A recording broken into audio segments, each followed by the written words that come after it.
నా సాక్షి ఏమంటే నా కుమారునికి 10 సంవత్సరం అప్పటి నుంచి పిల్లలు లేవు.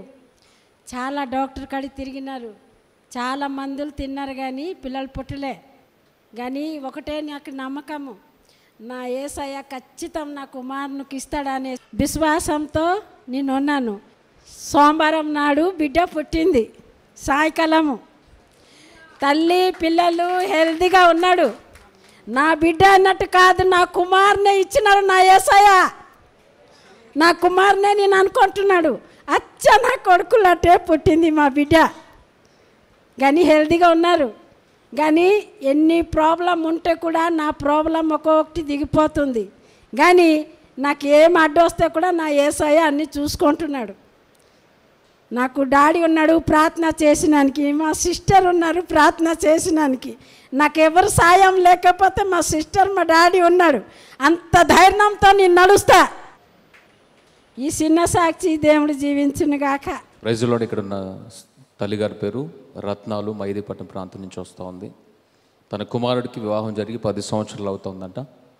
ఆ 10 సంవత్సరాల నుంచి బిడ్డల గురించి వారు వేచి ఉన్నప్పుడు డాక్టర్స్ చెప్పారు, నీకు బిడ్డలు పుట్టడానికి ఛాన్స్ లేదని.